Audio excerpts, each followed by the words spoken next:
and now it's Karl's bit. It's the re-education of Karl. He's like Liza Doolittle.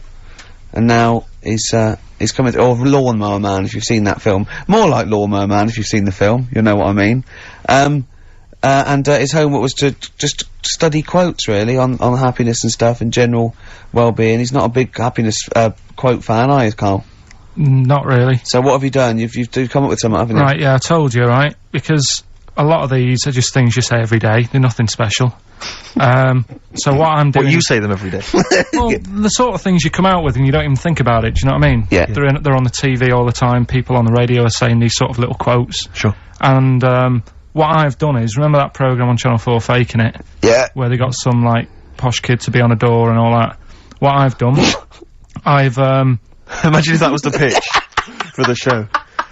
Dear Channel 4, just gonna get a posh kid on a door or something? Yeah, Yours sincerely, Karl. come in. Yeah. TV producer. Yeah, yeah, go on. So, what I've done, this little book of quotes, happiness quotes, I've picked 2 that are real. Okay. And I've made one up. Right? And we've got to guess. And you've got to guess. Okay then, go on. Well, I'll tell you what, Rick, why don't we, when we've heard them, we won't confer. No. You'll write down yours, Yeah. A, B or C, and I'll write down mine and we'll see how it Okay, goes. Karl, off you go. Right, and just because I'm looking at this book, it doesn't mean I'm actually reading. No, I know, Don't no, worry, I know. we're clever. No, we know, we can't see yet. Can I call my bluff? Yeah, go on then. Nothing is worth more than this day. Okay. Yeah. Yeah? Alright. Yeah. The way I see it...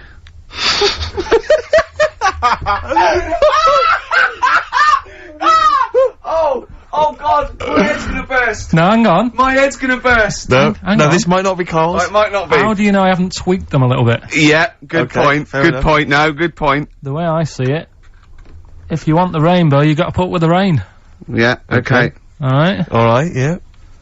Okay, hang on. Yeah. Come on. Cat food. Cat food, go on. It stinks a bit. But, if you don't put up with the smell, the little kitten will die. Steve! I don't know what to say! I don't know what to say. Imagine this in faking it. Imagine their faces when he says that and they're going, oh my God. Oh. Just amazing, Karl. Just read them again. Two were real, one was fake. Go on then. Right. First one. Nothing is worth more than this day. Excellent. Next one. What does that mean? Well, cherish now, cherish your time. Okay. Because you can't get it back, and, you know. That's the way I saw it. Carpe diem, whatever it is, seize the day and all that. Okay. If you want the rainbow, you've got to put up with the rain. Yeah, of course. Yeah, rough with the smooth. You know, it's not all plain sailing, but, you know, rainbow's beautiful, but it comes because of the rain, which you might not like, so. Yeah. Make the most of everything, and, good. Cat food doesn't smell good, but if you don't put up with it, then the little kitten will die. Right, now, Karl, that is a good effort. Now, that one's yours. I mean, obviously, right? Right, no, but it's a good effort, right? I mean, it slipped seamlessly into the others. Yeah. Don't think it didn't. No, but it's good. I mean, we knew it was that one, but, what I will say is, it's good, but what you don't know, maybe subconsciously, is, I mean, it's very similar to, the putting up with the rain and the rainbow, but that's good. Why do you think that? Well... What does mine mean? Well, even though it smells bad, it's good for something. Right, So see, there's I didn't look at it like that. What do you look at that? I kind of thought... Was yours more specifically about cat food, generally? Because you know, normally it's an analogy. Yeah, or a metaphor for something, you know, much bigger. Well, no, the way I mean, looked at it- Dolly Parton, who I think did the rain thing, she wasn't specifically concerned about weather conditions. No. It was a sort of general idea. It's all about life. Yeah. Well, that's what I've done. Go on, I've used an everyday thing Yeah. and put it with today's problems, right? Go on. So, like, my girlfriend, she might like to go shopping for clothes. I hate it. Right. But because I love her, I put up with it. Ah, that's nice. Yeah? Yeah. So, you love that little kitten. You can't stand the smell of the stuff you gotta feed it. But because you love it, you go, well, you know, I'll put up with this just for a few minutes, and then I can, like, squeeze its head later and give it a little... Sorry! Sorry. Can we go back? You know, stroke its head and stuff. Oh, right. Yeah. Sorry, it was a bit of a slip, was it? Squeeze its little head. Yeah. Well, that's just the thing that I do with cats. Put it in a bag and drown it in a lake. I can feed it and then I can throw it against the wall. Exactly. So you didn't see it like that, did you? No, that's very good. So it's about love, is it? It's about putting up with the bad things for something you love. Yeah. Well, that's nice. But Karl, you seem now to be convinced and rather smug that you've tricked us and that you've fooled us and that we didn't understand it. Well, I say that's your fault, not ours. No, it's not though. I mean, look, that man in Forrest Gump, he was a bit of a nutter. And he came up with the life as a box of chocolates thing. Yeah. Now, if that was in this book, you say, oh yeah, brilliant, you know, good bit of work. But if he was sat here doing the show with you, you'd be taking the mickey out of him. Sometimes I feel he is. No, but Karl, I could.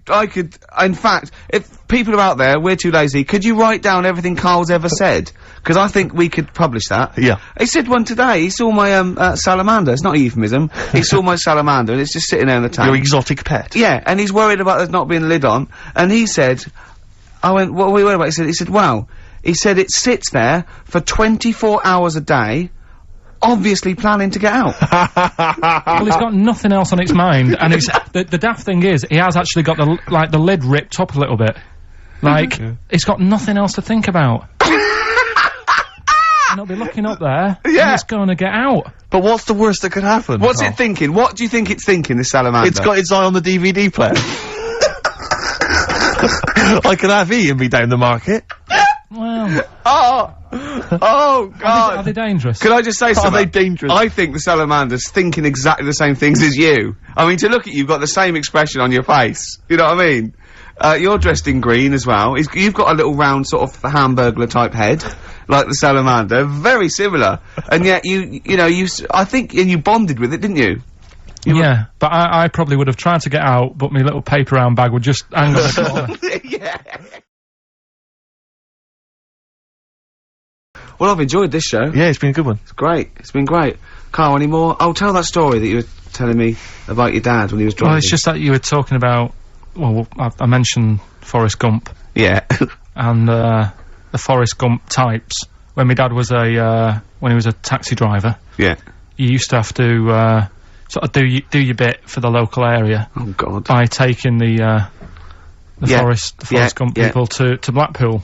Yeah. Is that what they're called now, the Forrest Gump people? Is that what the organisations that support them ask for them to be referred to? A minibus with Life is a Box of Chocolates.com. Well, Forrest Gump types. It must be, so you work with these people? Yeah, the people with learning difficulties. And they used to get 5 Coming home must have been a busman's holiday.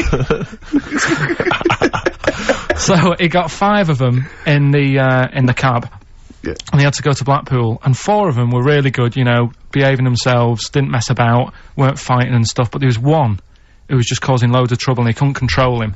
Oh, and what you've got to be able to do with people like that, you don't want them to get stressed out because it's not good for them. It stresses them out, and you could end up with a bit Thanks, Dr. Karl. You could end up with a bit of a riot on your hands.